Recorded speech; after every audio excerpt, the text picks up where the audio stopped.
Welcome back, I am back, and thank you so much for sticking around while I took a little break from things. Health issues, a holiday, we don't really need to get into all of it again. I am back, and a lot of stuff has come out over the past couple of weeks, so this is really just perfect timing. I know from various tweets that you guys have been really anxious to hear my detailed thoughts on everything, and I have been really desperate to actually give them, so here we go. Today we are touching on Naohiro Shintani's super movie character designs once again.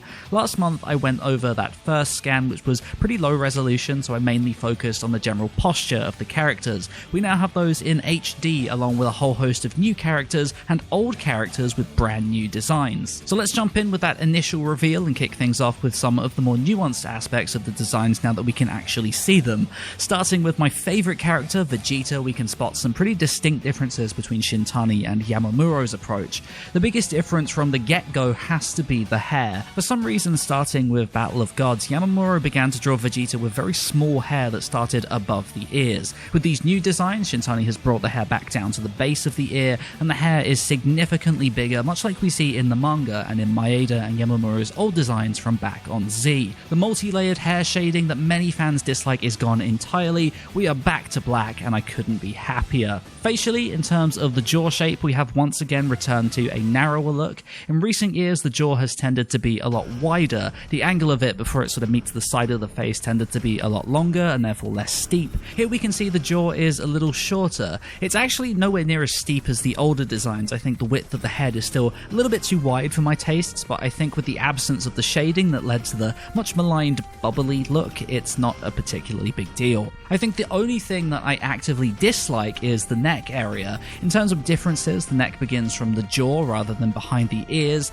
That is a totally fine approach, both have been used by Toriyama over the years, but Vegeta's neck is really long and it doesn't flare out to meet the torso. It looks a little bit odd, it's not very Dragon Ball-esque, and a tiny little edit to bring it closer to Toriyama's approach actually does wonders, so I kinda hope animators ignore that part of the design. And hey, there you go, there's a little something for anyone who thinks I'm absolutely incapable of criticizing Shintani. Back onto positives though, far and away the greatest aspect of this design, and this is something that extends to literally everyone so far, it is of course the nose. Gone is the gaping gateway to another dimension. We are finally back to small noses with some semblance of depth. I'm surprised the noses haven't been more of a talking point on the whole. The pointy noses that Toriyama used in the manga have never really been adapted so faithfully before. Even during the Maeda era, they were a lot softer and subdued, so to see the fandom collectively accept this approach is really interesting. I've never been a massive fan of pointy noses, so although I do think these look good, I'm not hugely wowed by them or anything.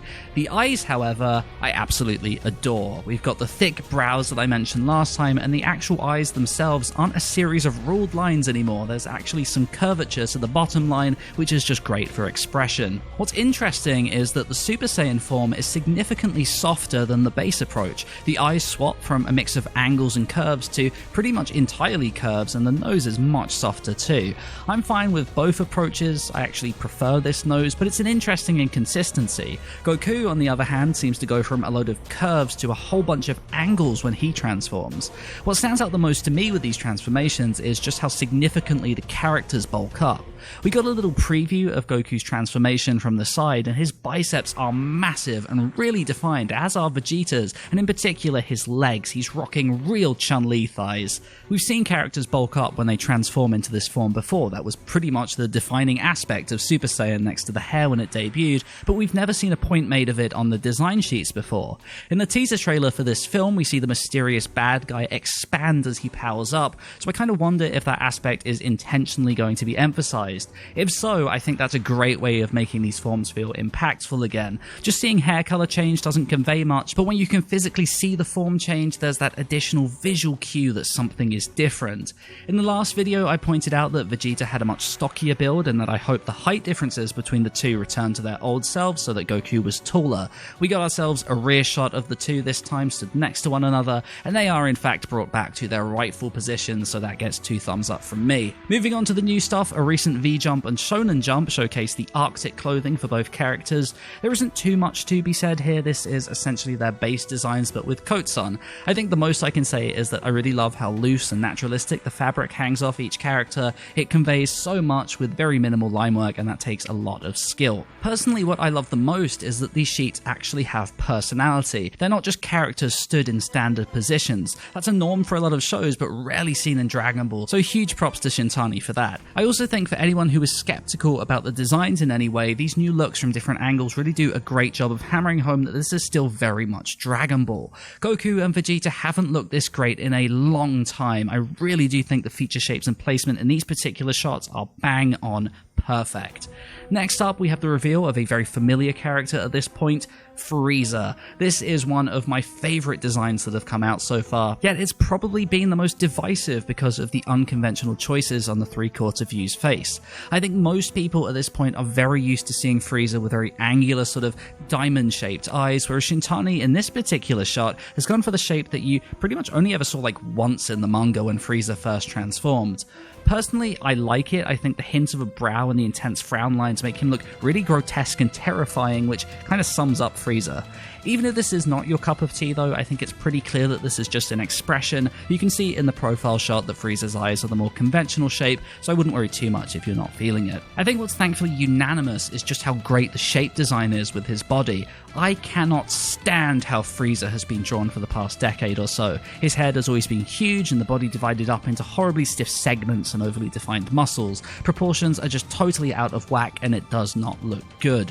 Shintani just dropped the mother load of awesome on us with this Frieza. Once again, we have wonderfully naturalistic posture with only suggested muscles. I love the very feminine hips, and the orbs in his shoulders are no longer just defined like little armor plates. This has very balanced anatomy, it feels effortlessly crafted, and I cannot wait to see it in motion. Lastly, we have three new characters, Cheelai, Lemmo, and Kikono. If you had put these designs in front of me a few years ago, I'd have told you they were drawn by Toriyama himself. Looking at these, I really don't think Shintani has changed much at all about Toriyama's original sheets. These have his modern design sensibilities all over them and they look great. They're almost straight out of the Jacko the Galactic Patrolman manga, and in fact, Kikono actually is. He appeared very briefly in Dragon Ball Minus. Since there's nothing to compare, there's not a whole lot to really analyze here. I think Toriyama's mechanical design skills are very well known at this point, so it kind of goes without saying that the weapons look fantastic. They all have interesting poses on their full sheets, but of course, we don't have the full res versions to take a proper look at them. At this point, I'm just dying to see the villain's sheet for a proper look at how Shintani handles what appears to be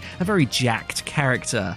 Before we go though, I want to talk a little bit about why these designs are so great, because there's been a popular rhetoric passed around that I think has done more harm than good. I'm seeing a lot of people saying, well, they're changing the designs because it's easier to animate and it saves time, which then leads to people saying, well, it's a movie, so that doesn't matter, which I think is a perfectly fine response if that were true, but the initial statement is conflating different things I've said and confusing them. So first of all, let's talk about why these designs exist and why they look the way they are. In an interview with the head of the Dragon Ball room, Akio Ioku said that Toriyama's art style has changed and they wanted to bring things closer to his current work. With the Super TV series being over, a movie felt like the best time to make a dramatic shift in visuals. So they're changing things because they want Dragon Ball to look like Toriyama. These designs look great because from a design perspective, they're really well executed. They're appealing, they have carefully considered anatomy and design choices. On their own, independent of any other factor, these designs look great. Alongside that fact, they happen to be animation friendly. They convey the characters' depth and complexity with minimal line work and shading. That kind of thing allows for so much fun and deviation without breaking the design, leading to things looking noticeably off-model. The reason I keep bringing this up is to contrast it to the older designs that were incredibly restrictive, because if you didn't break those sheets, you could only do so much. So please do keep that in mind when you're talking to people about why the change exists and what the benefits are. The absolute last thing I want to do is to unintentionally spread this narrative that things have changed because Toei didn't want to put in time and effort into making things look good or something. That is not the case. The designs exist because they look fantastic and they are a much needed change. Coming up is San Diego Comic-Con between July 19th and the 22nd. Toei have already confirmed they're going to be showing some new footage from the film there. I think we might actually get a trailer Twitter, probably on the 20th or something, to line up with V-Jump's release on the 21st, so we may not need to wait too long to see these designs in their full glory. July 1st is the Dragon Ball Heroes anime, which I will of course be covering. Look forward to my quick overview of those designs in the next few days, but that is it for now. And thanks to the way YouTube works, my absence will have probably ousted me from their crazy algorithms, so if you enjoyed this video, please do me a solid favor and rate this video. It really helps me out. As always, thank you so much for listening, and I will see you next time.